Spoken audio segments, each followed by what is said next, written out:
प्रसन्नाङ्गरागं प्रभाकाञ्चनाङ्गं जगद्भीतिशौर्यं तुषाराद्रिधैर्यम् तृणीभूतहेतिं रणोद्यद्विभूतिं भजे वायुपुत्रं पवित्राप्तमित्रम् भजे पावनं भावनानित्यवासम् भजे बालभानं प्रभाचारुभासम् भजे चन्द्रिका कुन्दमन्दारहासम् भजे सन्ततं रामभूपालदासम्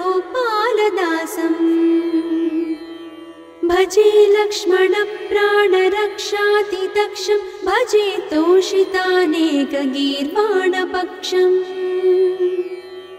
भजे घोरसङ्ग्रामसीमाहताक्षं भजे रामनामातिसम्प्राप्तरक्षम्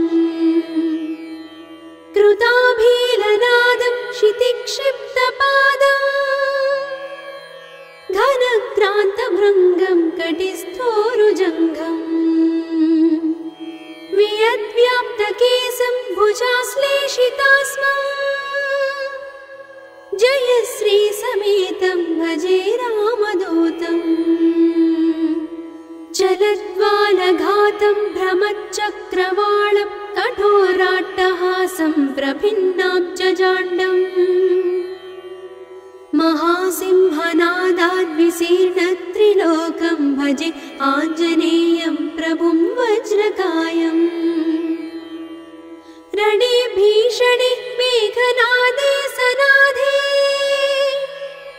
सरोषे समारोपिते मित्रमुख्ये खगानां घनानां सुराणां च मार्गे नतं तं वहं तं हनुमन्तमीडे कनद्रत्नजम्भारिदम्भोळिधारं कनद्दन्तनिर्धूतकालोग्रदन्तम्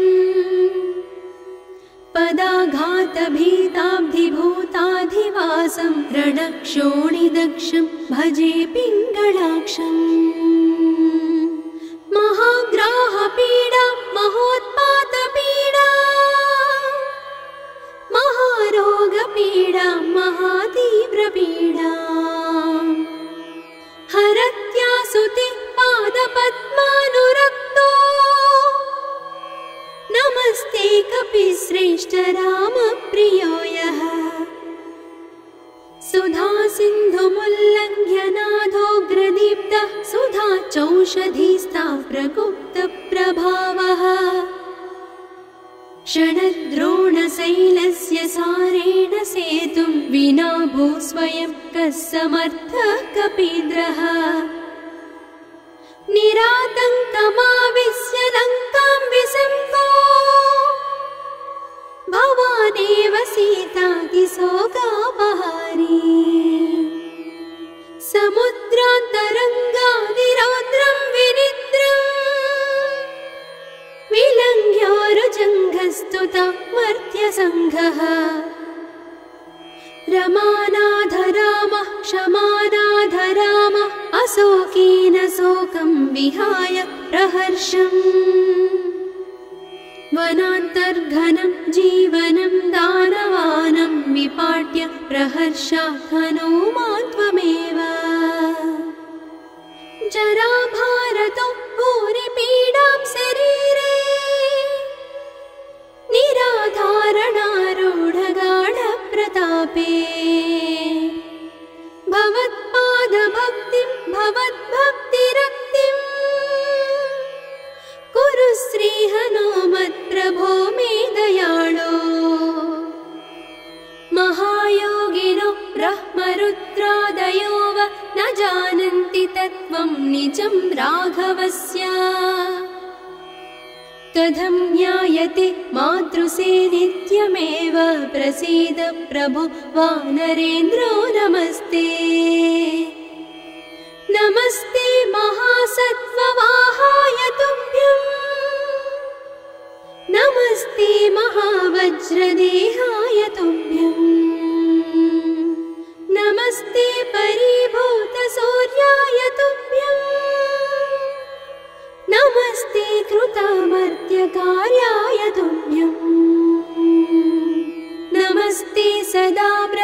वायुचर्याय तुभ्यं नमस्ते सदा वायुपुत्राय तुभ्यं नमस्ते सदा पिङ्गलाक्षाय तुभ्यं नमस्ते सदा रामभक्ताय तुभ्यं हनुमद्भुजङ्गप्रयातं प्रभाते प्रदोषेऽपि वाचार्थरात्रेऽपि मर्त्यः पठन्नस्नतोऽपि प्रमुक्ताघजालः सदा सर्वदा रामभक्तिं प्रयाति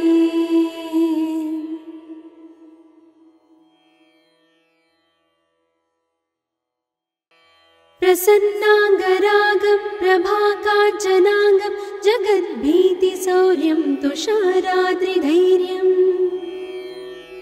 तृणीभूतहेतिं रणोद्यद्विभूतिं भजे वायुपुत्रं पवित्राप्तमित्रम्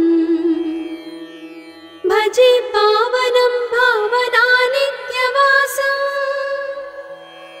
भजे बालभानं प्रभाचारुभासम् भजे चन्द्रिकाकुन्दमन्दारहासम्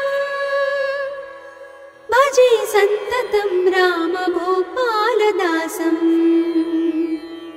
भजे लक्ष्मणप्राणरक्षातिदक्षं भजे तोषितानेकगीर्वाणपक्षम् भजे घोरसङ्ग्रामसीमाहताक्षं भजे रामनामातिसम्प्राप्तरक्षम् कृताभीलनादं क्षितिक्षिप्तपादम् घनक्रान्तभृङ्गं कटिस्थोरुजङ्घम् वियद्व्याप्तकेशं भुजाश्लेषितास्मम् जयश्रीसमेतं भजे रामदूतम् चलद्वालघातं भ्रमच्चक्रवालं कठोराट्टहासं प्रभिन्नाब्जजाण्डम् महासिंहनादाद्विशीर्णत्रिलोकं भजे आञ्जनेयं प्रभुं वज्रकायम् रणे भीषणे मेघनादे सनादे सरोषे समारोपिते मित्रमुख्ये खगानां घनानां सुराणां च मार्गे नतं तं वहं तं हनुमन्तमीडे कनद्रत्नजम्भारिदम्भोळिधारं कनद्दन्तनिर्धूतकालोग्रदन्तम् पदाघातभीताब्धिभूताधिवासं रणक्षोणिदक्षं भजे पिङ्गलाक्षम् महाग्राहपीडा महोत्पातपीडा महारोगपीडा महातीव्रपीडा हरत्यासुते पादपद्मानुरक्तो नमस्ते कपिश्रेष्ठ रामप्रियो यः सुधा सिन्धुमुल्लङ्घ्य नाथोग्रदीप्तः सुधा चौषधीस्ता प्रगुप्तप्रभावः षडद्रोणशैलस्य सारेण सेतुं विना भूस्वयं कः समर्थः कपीन्द्रः निरातङ्कमाविश्य लङ्कां विसम्पो भवानेव सीतातिशोकापहारी समुद्रान्तरङ्गादिरौद्रं विनिद्रम् विलङ्घ्योरुजङ्घस्तुता मर्त्यसङ्घः रमानाधरामः क्षमानाधरामः अशोकेन शोकं विहाय प्रहर्षम् वनान्तर्घनं जीवनं दानवानं विपाट्य प्रहर्षात् हनुमान् त्वमेव जराभारतो भूरिपीडां शरीरे निराधारणारूढगाढप्रतापे भवत्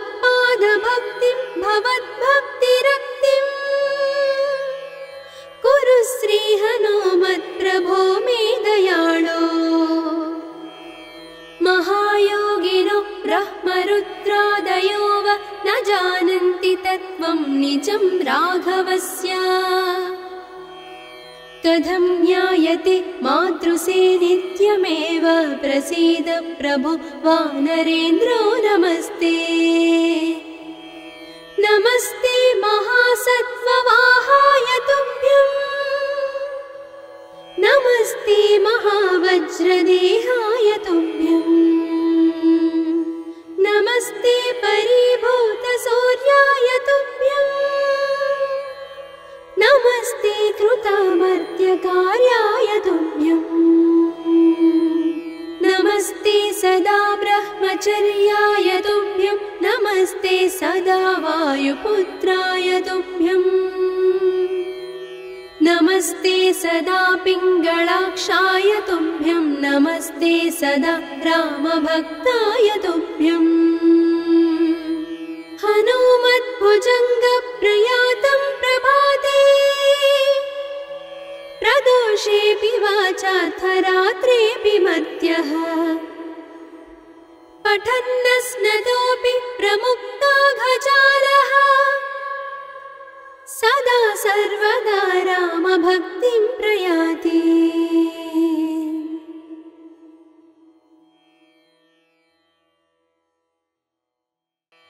प्रसन्नाङ्गरागं प्रभाकाञ्चनाङ्गं जगद्भीतिशौर्यं तुषाराद्रिधैर्यम् तृणीभूतहेतिं रणोद्यद्विभूतिं भजे वायुपुत्रं पवित्राप्तमित्रम्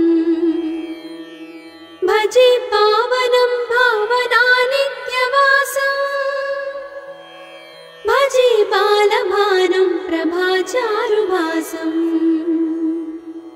भजे चन्द्रिकाकुन्दमन्दारहासम् भजे सन्ततं रामभूपालदासम् भजे लक्ष्मणप्राणरक्षातिदक्षं भजे तोषितानेकगीर्वाणपक्षम् भजे घोरसङ्ग्रामसीमाहताक्षं भजे रामनामातिसम्प्राप्तरक्षम् कृताभीलनादं क्षितिक्षिप्तपादम् घनक्रान्तभृङ्गं कटिस्थोरुजङ्घम् वियद्व्याप्तकेशं भुजाश्लेषितास्मम् जयश्रीसमेतं भजे रामदूतम् चलद्वालघातं भ्रमच्चक्रवालं कठोराट्टहासं प्रभिन्नाब्जजाण्डम् महासिंहनादाद्विशीर्णत्रिलोकं भजे आञ्जनेयं प्रभुं वज्रकायम् रणे भीषणे मेघनादे सनाधे सरोषे समारोपिते मित्रमुख्ये खगानां घनानां सुराणां च मार्गे नतं तं वहं तं हनुमन्तमीडे कनद्रत्नजम्भारिदम्भोळिधारं कनद्दन्तनिर्धूतकालोग्रदन्तम् पदाघातभीताब्धिभूताधिवासं रणक्षोणिदक्षं भजे पिङ्गळाक्षम् महाग्राहपीडा महोत्पातपीडा महारोगपीडा महातीव्रपीडा हरत्यासुते पादपद्मानुरक्तो नमस्ते कपिश्रेष्ठ रामप्रियो यः सुधा सिन्धुमुल्लङ्घ्यनाथोग्रदीप्तः सुधा चौषधीस्ता प्रगुप्तप्रभावः षडद्रोणशैलस्य सारेण सेतुं विना भूस्वयं कः समर्थः कपीन्द्रः निरातङ्कमाविश्य लङ्कां विसम्पो भवानेव सीतातिशोकापहारी समुद्रान्तरङ्गादिरौद्रं विनिद्रम् पुरस्तुता मर्त्यसङ्घः रमानाथ रामः क्षमानाथ रामः अशोकेन शोकं विहाय प्रहर्षम् वनान्तर्घनं जीवनं दानवानं विपाट्य प्रहर्षात् हनूमान् त्वमेव जराभारतो भूरिपीडां शरीरे निराधारणारूढगाढप्रतापे भवत्पादभक्तिं भवद्भक्तिरक्तिं कुरु श्रीहनुमत्प्रभो मे दयाळो महायोगिनो ब्रह्मरुद्रादयो वा न जानन्ति तत्त्वं निजं राघवस्य कथं ज्ञायते मातृसे नित्यमेव प्रसीद प्रभो वानरेन्द्रो नमस्ते नमस्ते महासत्त्ववाहाय तुभ्यं नमस्ते महावज्रदेहाय तुभ्यं नमस्ते परिभूतसूर्याय तुभ्यं नमस्ते कृतामर्त्यकार्याय तुभ्यं नमस्ते सदा ब्रह्मचर्याय तुभ्यं नमस्ते सदा वायुपुत्राय तुभ्यं नमस्ते सदा पिङ्गळाक्षाय तुभ्यं नमस्ते सदा रामभक्ताय तुभ्यं हनुमद्भुजङ्गप्रयातं प्रभाते प्रदोषेऽपि वाचार्थरात्रेऽपि मर्त्यः पठन्नस्नतोऽपि प्रमुक्ताघजालः सदा सर्वदा रामभक्तिं प्रयाति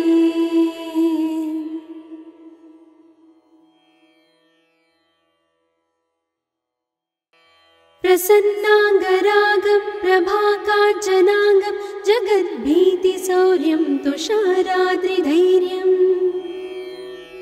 तृणीभूतहेतिं रणोद्यद्विभूतिं भजे वायुपुत्रं पवित्राप्तमित्रम् भजे पावनं भावनानित्यवासम् भजे बालभानं प्रभाचारुभासम् भजे चन्द्रिका कुन्दमन्दारहासम् भजे सन्ततं रामभूपालदासम्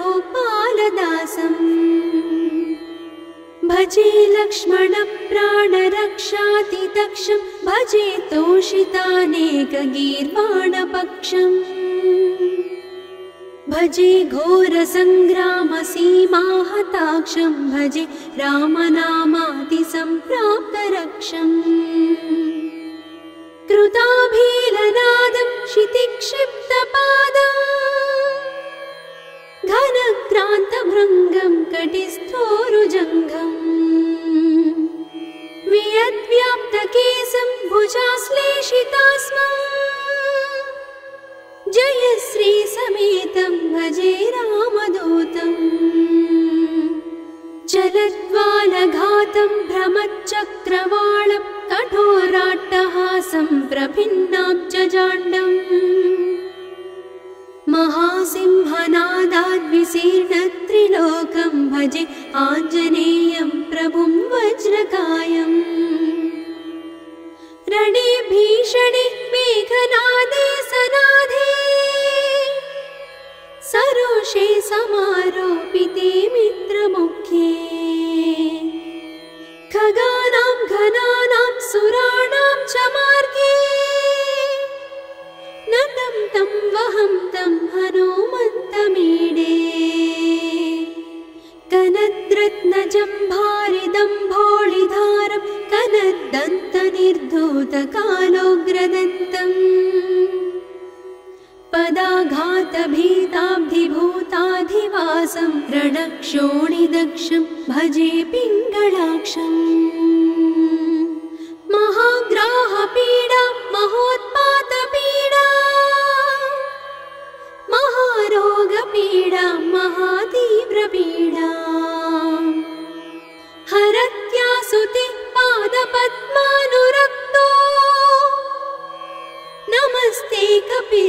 श्रेष्ठ रामप्रियो यः सुधा सिन्धुमुल्लङ्घ्य नाथोग्रदीप्तः सुधा चौषधीस्ता प्रगुप्तप्रभावः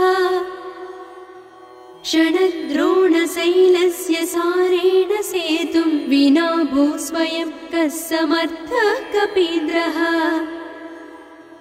निरातङ्कमाविश्य लङ्कां विसम्पो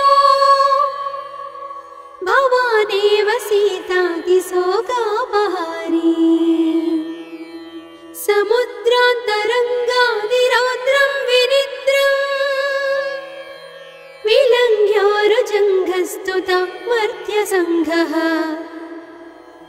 रमानाथ रामः क्षमानाथ रामः अशोकेन शोकं विहाय प्रहर्षम् वनान्तर्घनं जीवनं दानवानं विपाट्य प्रहर्षात् हनूमान् त्वमेव जराभारतो भूरिपीडां शरीरे निराधारणारूढगाढप्रतापे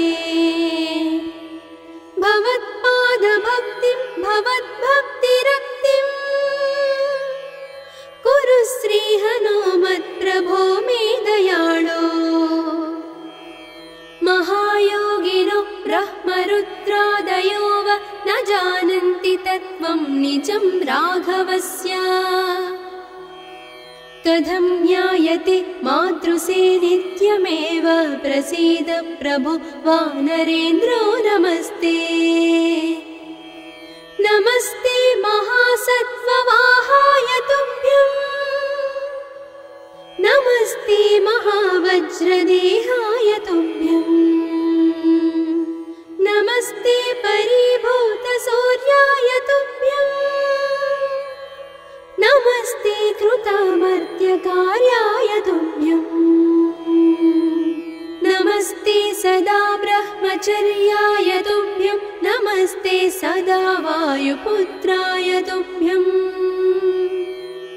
नमस्ते सदा पिङ्गळाक्षाय तुभ्यं नमस्ते सदा रामभक्ताय तुभ्यं हनुमद्भुजङ्गप्रयातं प्रभाते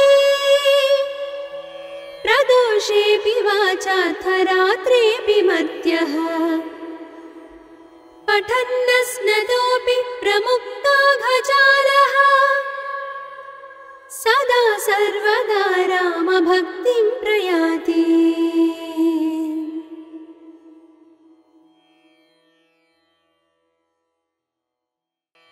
प्रसन्नाङ्गरागं प्रभाकाञ्चनाङ्गं जगद्भीतिशौर्यं तुषाराद्रिधैर्यम्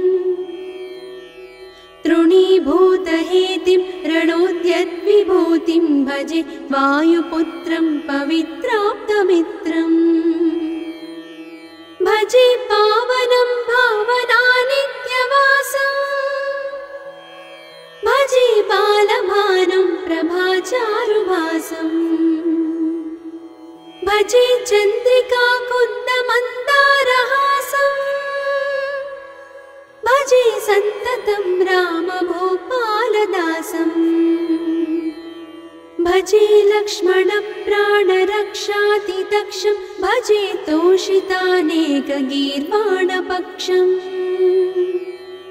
भजे घोरसङ्ग्रामसीमाहताक्षं भजे रामनामातिसम्प्राप्तरक्षम् कृताभीलनादं क्षितिक्षिप्तपादम् घनक्रान्तभृङ्गं कटिस्थोरुजङ्घम्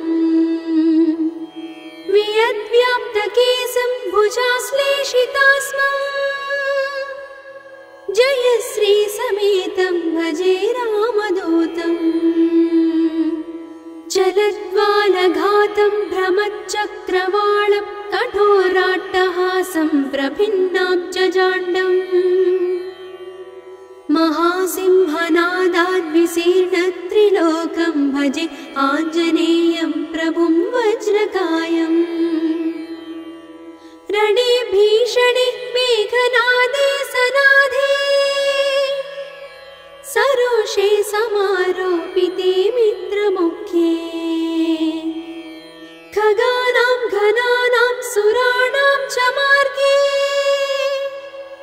नतं तं वहं तं हनुमन्तमीडे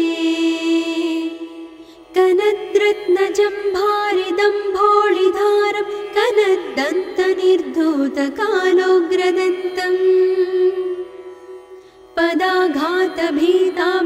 पदाघातभीताब्धिभूताधिवासं रणक्षोणिदक्षं भजे पिङ्गळाक्षम् महाग्राहपीडा महोत्पातपीडा महारोगपीडा महातीव्रपीडा हरत्यासुति पादपद्मानुरक्तो नमस्ते कपिश्रेष्ठ रामप्रियो यः सुधा सिन्धुमुल्लङ्घ्य नाथोग्रदीप्तः सुधा चौषधीस्ता प्रगुप्तप्रभावः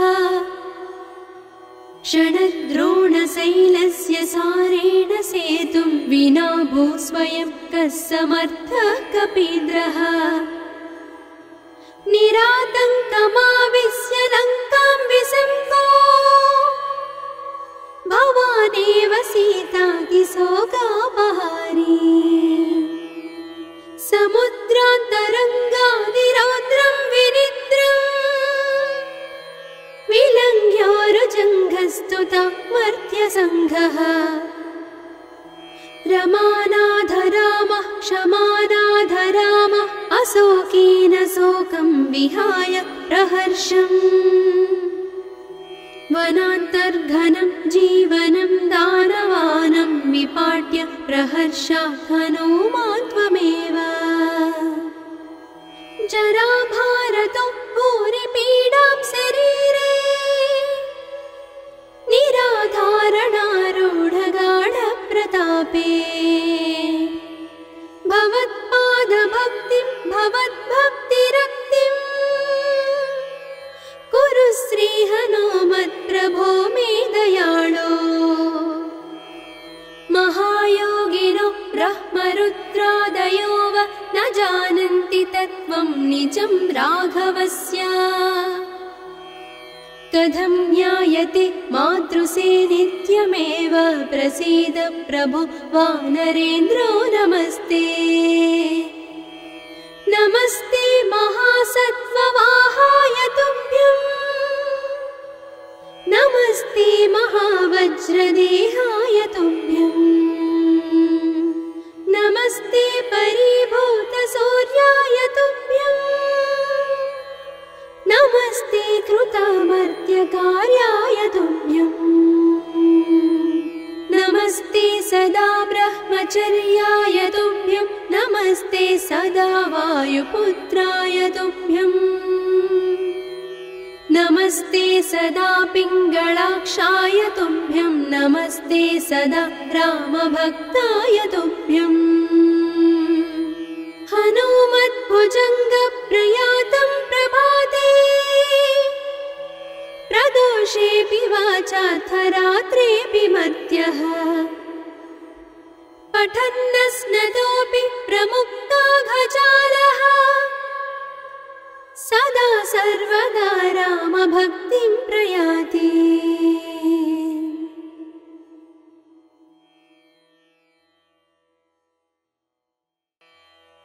प्रसन्नाङ्गरागं प्रभाकाञ्चनाङ्गं जगद्भीतिशौर्यं तुषाराद्रिधैर्यम्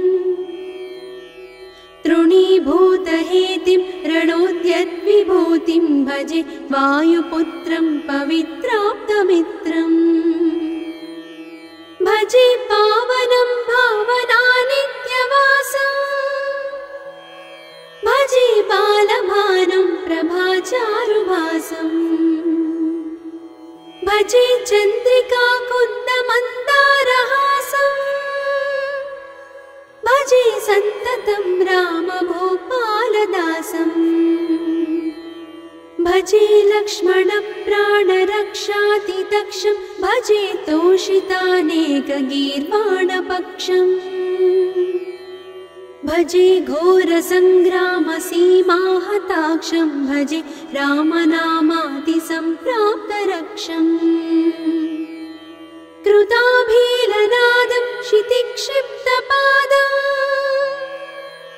घनक्रान्तभृङ्गं कटिस्थोरुजङ्घम् वियद्व्याप्तकेशं भुजाश्लेषितास्मम् जयश्री समेतं भजे रामदूतम्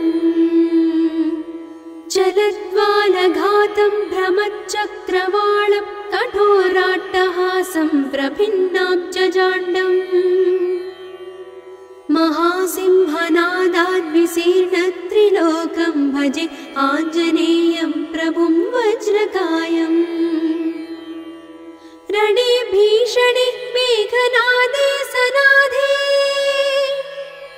सरोषे समारोपिते मित्रमुख्ये खगानां घनानां सुराणां च मार्गे नतं तं वहं तं हनुमन्तमीडे कनद्रत्नजम्भारिदम्भोळिधारं कनद्दन्तनिर्धूतकालोग्रदन्तम्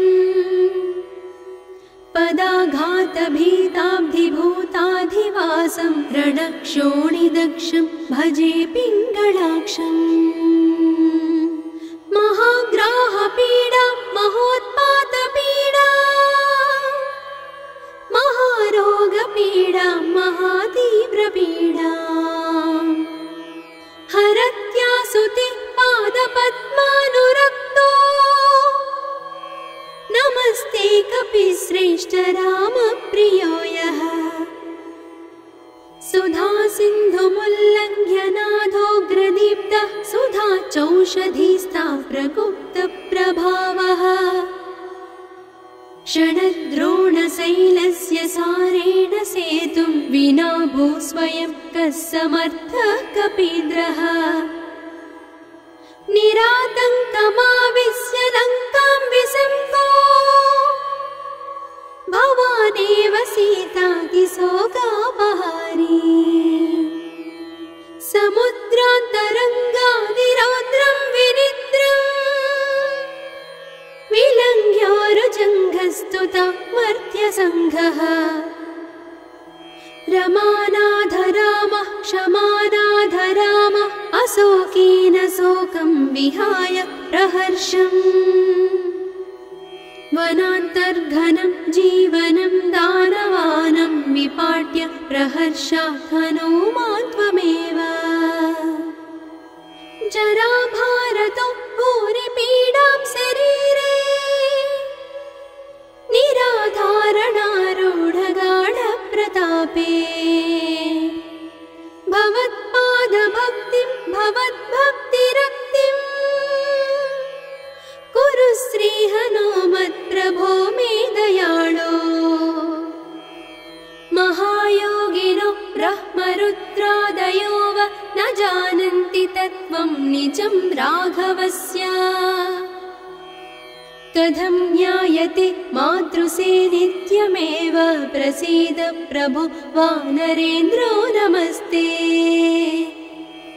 नमस्ते महासत्त्ववाहाय तुभ्यं नमस्ते महावज्रदेहाय तुभ्यं नमस्ते परिभूतसूर्याय तुभ्यं नमस्ते कृतामर्त्यकार्याय तुभ्यं नमस्ते सदा ब्रह्मचर्याय तुभ्यं नमस्ते सदा वायुपुत्राय तुभ्यं नमस्ते सदा पिङ्गळाक्षाय तुभ्यं नमस्ते सदा रामभक्ताय तुभ्यं हनुमद्भुजङ्गप्रयातं प्रभाते प्रदोषेऽपि वाचाथ रात्रेऽपि मर्त्यः पठन्नस्नतोऽपि प्रमुक्ताघजालः सदा सर्वदा रामभक्तिं प्रयाति।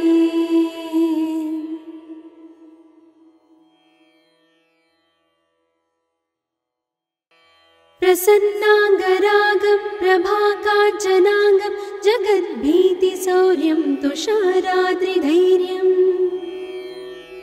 तृणीभूतहेतिं रणोद्यद्विभूतिं भजे वायुपुत्रं पवित्राप्तमित्रम्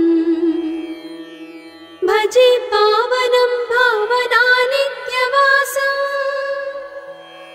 भजे बालभानुं प्रभाचारुभासम् भजे चन्द्रिकाकुन्दमन्दारहासम् भजे सन्ततं रामभूपालदासम् भजे लक्ष्मणप्राणरक्षातिदक्षं भजे तोषितानेकगीर्वाणपक्षम् भजे घोरसङ्ग्रामसीमाहताक्षं भजे रामनामातिसम्प्राप्तरक्षम् कृताभीलनादं क्षितिक्षिप्तपादम् घनक्रान्तभृङ्गं कटिस्थोरुजङ्घम् वियद्व्याप्तकेशं भुजाश्लेषितास्मम् जयश्रीसमेतं भजे रामदूतम् चलद्वालघातं भ्रमच्चक्रवालं कठोराट्टहासं प्रभिन्नाब्जजाण्डम् महासिंहनादाद्विशीर्णत्रिलोकं भजे आञ्जनेयं प्रभुं वज्रकायम् रणे भीषणे मेघनादे सनाधे सरोषे समारोपिते मित्रमुख्ये खगानां घनानां सुराणां च मार्गे नतं तं वहं तं हनुमन्तमीडे कनद्रत्नजम्भारिदम्भोळिधारं कनद्दन्तनिर्धूतकालोग्रदन्तम् पदाघातभीताब्धिभूताधिवासं रणक्षोणिदक्षं भजे पिङ्गळाक्षम्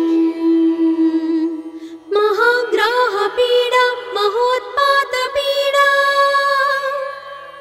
महारोगपीडा महातीव्रपीडा हरत्यासुते पादपद्मानुरक्तो नमस्ते कपिश्रेष्ठ रामप्रियो यः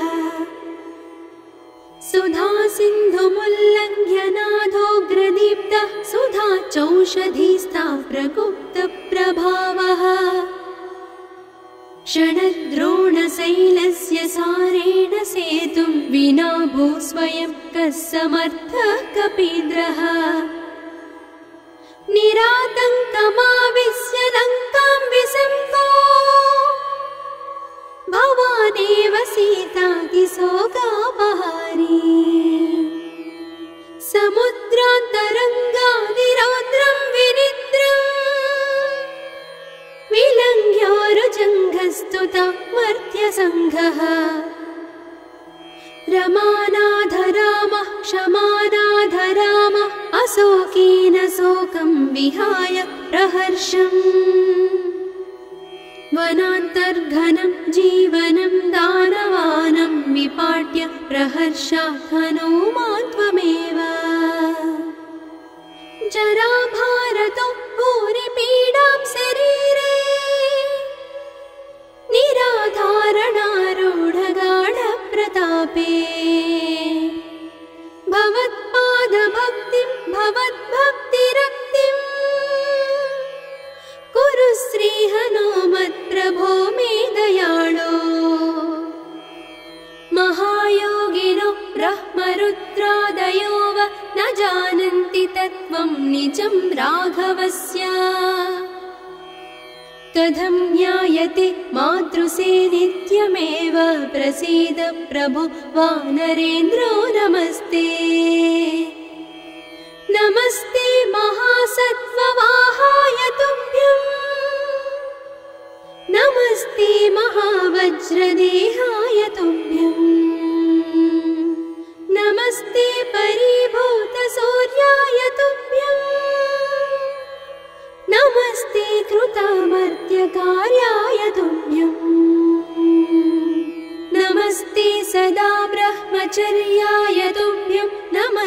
सदा वायुपुत्राय तुभ्यम् नमस्ते सदा पिङ्गलाक्षाय तुभ्यं नमस्ते सदा रामभक्ताय तुभ्यम्